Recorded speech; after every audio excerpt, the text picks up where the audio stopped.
Momento de sala legal aquí en Saboreando la Mañana. Yo quiero que ustedes sean los que participen en este espacio tan chévere, tan bonito que hemos preparado para ustedes y que ustedes hagan las preguntas. Así que por favor escríbanos porque el tema es importantísimo. Problemas con la pensión alimenticia, conoce tus derechos y opciones legales. Si está pasando por algún problema, tiene problemas con las pensiones alimenticias, por favor hagan las preguntas que acá nuestro especialista que nos acompaña el día de hoy, la abogada Lorena Guzmán, nos va a resolver muchos, porque este es un tema muy complicado, muchas preguntas que hay, porque ningún caso es igual a otro y realmente Ecuador tiene índices que podrían ser alarmantes con este tema. Así que antes de empezar con esta entrevista, vamos a ver esta nota de cómo están los índices de la pensión alimenticia en el Ecuador.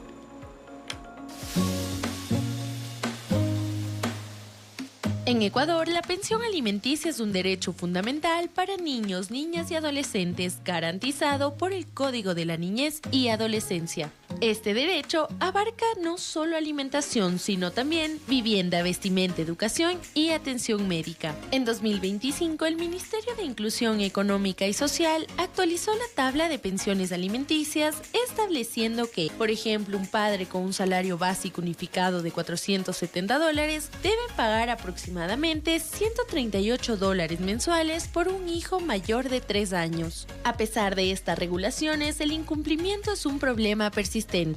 Según datos recientes, más de 470,000 personas están en mora con sus obligaciones alimenticias. Este incumplimiento afecta directamente el bienestar de los menores, generando consecuencias económicas, sociales y psicológicas. Para abordar esta problemática, el gobierno ha implementado medidas como préstamos a través del Banco del Instituto Ecuatoriano de Seguridad Social, BIES, destinado para padres morosos para evitar su encarcelamiento y asegurar el cumplimiento de sus obligaciones. Además, la ley contempla la posibilidad de que otros familiares como abuelos o tíos asuman la responsabilidad en caso de incumplimiento por parte de los padres.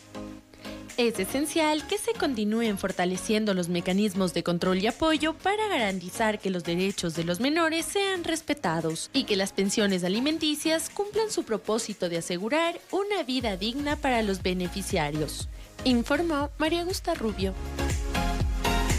Ahí estábamos viendo los índices que para mí son alarmantes en nuestro país y bueno, nos acompaña hoy día la abogada Lorena Guzmán. Por favor, haga sus preguntas, aproveche esta sala legal que es para ustedes, pero lo importantísimo, estamos viendo la nota y es un número muy grande el que no pagan y lo más difícil, ¿cómo hacer que paguen? Bueno, agradeciendo al canal y a ustedes la invitación, la apertura. Bueno, es un tema súper complejo porque tanto para mamás como para papás es un tema a lidiar, ¿no? Pero ¿cómo garantizar esto? Y hablando, aprovecho el buscar abogados pro relaciones sanas, ¿no? Porque a veces esto se pone un tema más interno de que no le quiero pagar, necesito que le metan preso y la idea es ver a la familia, ¿no? Entonces yo soy pro relaciones sanas. Pero ¿cómo hacemos esto? Yo creo que debe de estar enfocado en primero buscar hablar, ¿no es cierto? Negociar. Soy mediadora también. Y yo digo que más allá de un tema judicial, si podemos arreglarlo con la familia, tratar de hacer este tema un poco más relajado para los hijos, para que no estén inconvenientes, pues podemos hacerlo por mediación, te cuento, Martín. Entonces podemos llegar, revisamos la tabla, porque la tabla está a conocimiento público, nos dice acorde al salario, cuánto podemos cobrar, cuánto podemos pagar, y tratarlo de hacer de la mejor manera. Pero si queremos entrar en temas de busquémosle, pues hay personas que se esconden para no pagar. Entonces, lo ideal siempre puntual para una correcta demanda sería tener todos los datos, domicilios, para que esto sea un proceso realmente dinámico, ¿no? Que nos ayude a ubicarle a la persona, que nos ayuden las empresas, que ahora también son sancionadas las empresas si no nos ayudan a ubicarle al papá o quien devenga la pensión de alimentos. Y me gusta mucho lo que tú dices, ¿no? Siempre cuidar de la familia, ¿no? Porque a veces lo vemos como un tema monetario del pagar de dinero y suena como que uno tiene que pagar una cuota de algo y en realidad esto es para la educación del niño, esto es para la vivienda del niño, para la alimentación. Entonces hay que cambiar también un poco los términos porque uno suelta como que, ay, me están metiendo mano en el bolsillo como que si fuera un impuesto o algo y en realidad no es, o sea, es para el beneficio del hijo o la hija. Entonces es importante eso. Me gusta mucho esa sala de mediación que dijiste. Eso sería, digamos, alguien ¿Sería como una primera instancia antes de buscar al abogado, una sala de mediación? ¿O cómo la gente puede aplicar esta sala de mediación? Porque claro, a veces se vuelve muy complicado el pagar un abogado, el tema de la demanda, y a veces la gente no tiene plata, o sea, que está exigiendo plata para sus hijos, del papá o la mamá, no tiene plata para un abogado. ¿Qué es esta sala de mediación para que la gente conozca un poquito más? Bueno, también es de conocimiento público que al no tener los recursos, uno llena el formulario y puede demandar, ¿no? Dependiendo de cómo sería el proceso, pues el mismo juzgador pone abogados de oficio, ¿no? Pero si yo quiero solventar la pensión de mejor manera, es más, porque uno no solo ve el tema de la pensión, sino visitas y tenencia, ¿no? Porque igual la persona que paga está esperando verle al hijo y hay personas que dicen, no, yo me detengo a que le visites a mis hijos si no pagas, cosa que no está, hay un vacío legal, pero no se debería de manejar de esa forma. Entonces, ¿qué es lo que plantea lo que tú dices de una sala de mediación? Son los centros de mediación que hay públicos y privados y que lo que busca es tratar de que las dos partes lleguen a un acuerdo. Entonces, sea abogados o sean mediadores, les facilitamos la situación de que limen asperezas, de mira, yo te pago esto, tratemos de manejarlo de la mejor manera. En la mediación que tú dices, puede llegar a ser una mediación, porque a veces, claro, la ley dice que, digamos, tú como mamá, yo como papá, te tengo que dar la plata a ti, pero yo podría negociar y decir, ¿sabes qué? Yo me encargo con mi tarjeta de crédito de pagar el colegio o pagar tal cosas para que no tenga que darte a ti, sino yo me encargo. ¿Ese tipo de mediación podría llegarse?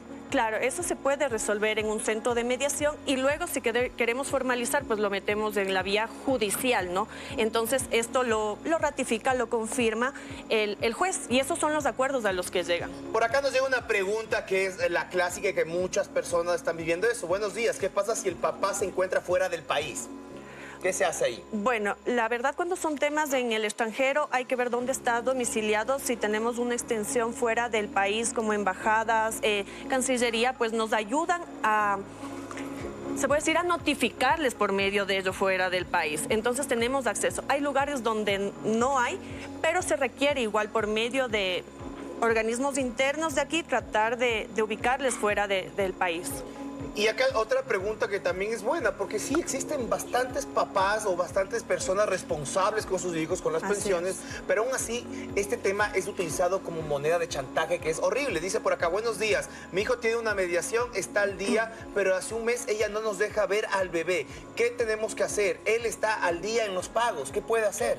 Bueno, como yo les comentaba al inicio, a veces se sujetan de esto, que no es una medida, hay un vacío legal, porque una cosa es obligaciones parentales, que significa que el papá sea responsable, que esté pendiente, que le vaya a ver y todo, que no es un tema monetario. Ahora lo que tienen que hacer en eso es un proceso judicial solicitando las visitas y pues el juez determinará, a veces esto ya es con utilizarla a la policía tristemente para poder ver a nuestros hijos.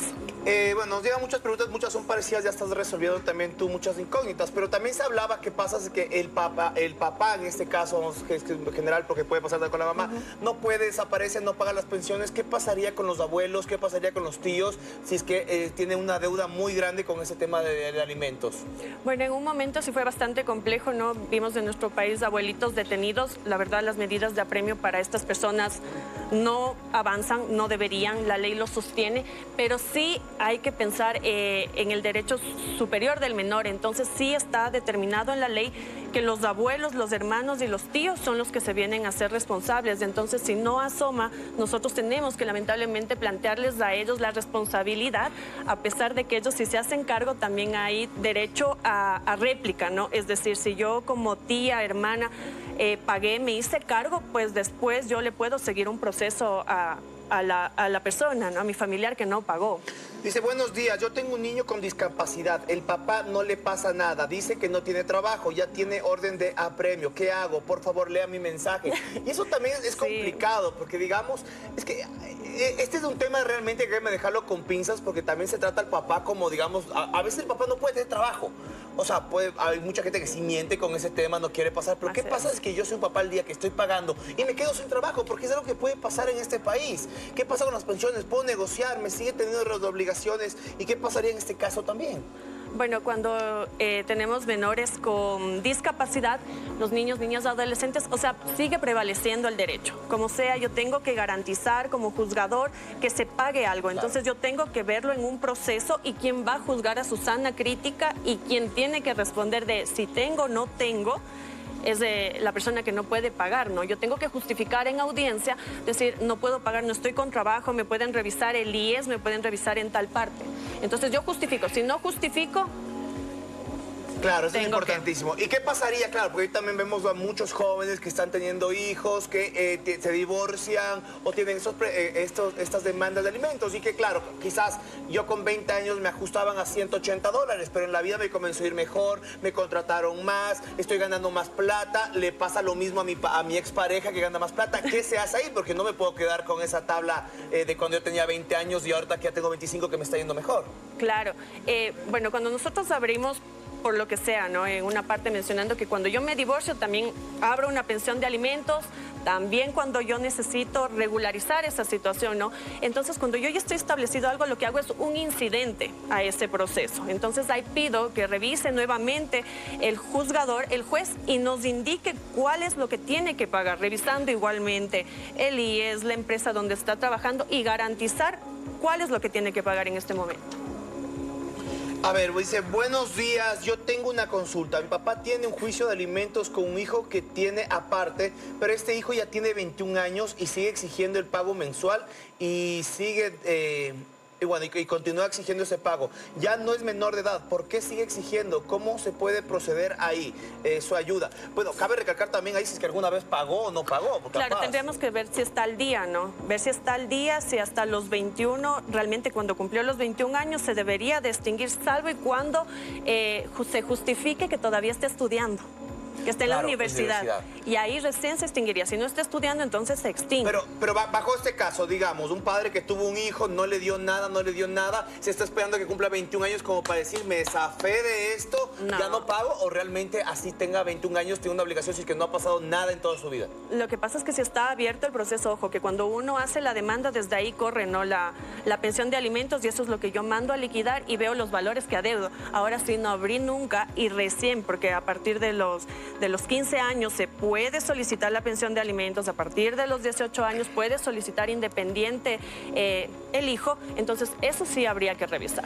Hay que revisar, y claro, lo que me decía acá la jefa en el apuntador, claro, cumple 21 años, mientras se siga justificando que está en la universidad, uno tiene que seguir pasando. Pero lo que pasa es que deja la universidad, deja los estudios, yo solicito una extinción. ¿Quién solicita eso?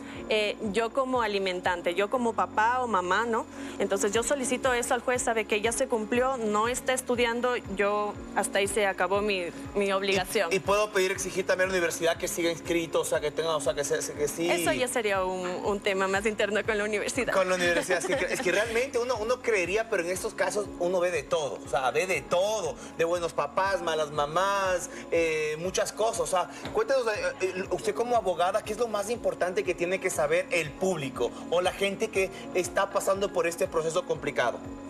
La verdad, yo creo que en todo proceso familiar hay que estar bien asesorados y sobre todo tener las cosas en orden, ¿no? Yo, como digo, arreglar la casa es lo más importante cuando son temas familiares.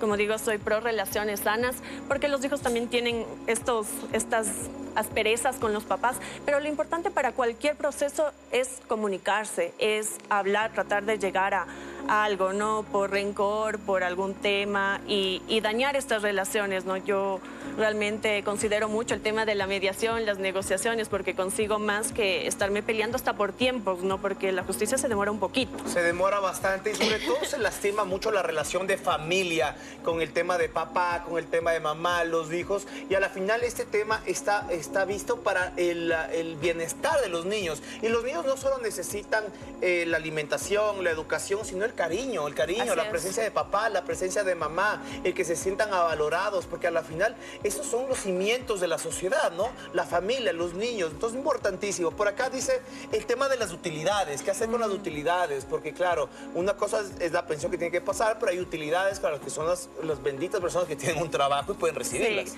claro, lo que pasa es que normalmente hay abogados que no lo revisan, hay personas que no lo enfocan. Ojo, ¿no? Que este tema de poner un abogado, no es que el abogado va a estar estar atrás, ¿no? Sino que yo como cliente le tengo que decir a mi abogado qué necesito, cómo lo hacemos, ¿verdad? Es un proceso dinámico. Y en el tema de utilidades, lo que se hace es igual, pedirle al juzgador que le oficie a la empresa y le diga cuánto le corresponde, ¿no? La ley dice el 5% sobre las utilidades y yo prefiero en el caso para garantizar los procesos, sea las pensiones o las utilidades, que le descuenten del rol de pagos. Eso es importantísimo, ¿no? Realmente hay muchos temas, hay muchos casos. Gracias por escribirnos. Cada caso es diferente y cada caso necesita ser analizado, así que tenían los números de nuestra abogada en pantalla. Tiene también las opciones de estas salas de mediación. Lo importante siempre es el diálogo y recordar, estoy muy de acuerdo con lo que tú decías, que es la familia. Cuidemos de la familia. Yo sé que hay mucha gente irresponsable, pero hay que cuidar también del bienestar de los niños. Capaz es un papá irresponsable, pero aún así necesita verlo.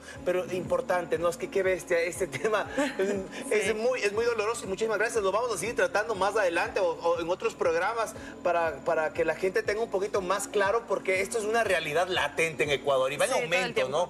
¿Alguna recomendación para las personas rápidamente de lo que has visto y todo? Porque yo creo que sí es importante también saber que uno tiene que ver quién va a ser el papá o mamá de tus hijos. A veces nos olvidamos de eso y somos como muy de amor y después estamos ahí. Bueno, yo creo que eso ya es un tema como que personal, ¿verdad? Pero yo creo que sí, la base de la familia y de toda relación es la comunicación. Entonces, uno sabe con quién se casa, digo yo, uno sabe a lo que se va a enfrentar y si me divorcio más aún. Lorena, muchísimas gracias por estar junto a nosotros. Compartimos tu mismo mensaje. Lo más importante es la familia. Pero bueno, ahora sí nos vamos a ver esos cangrejos a zona ecuatoriana para ver cómo van. ¿Le gustan los cangrejos?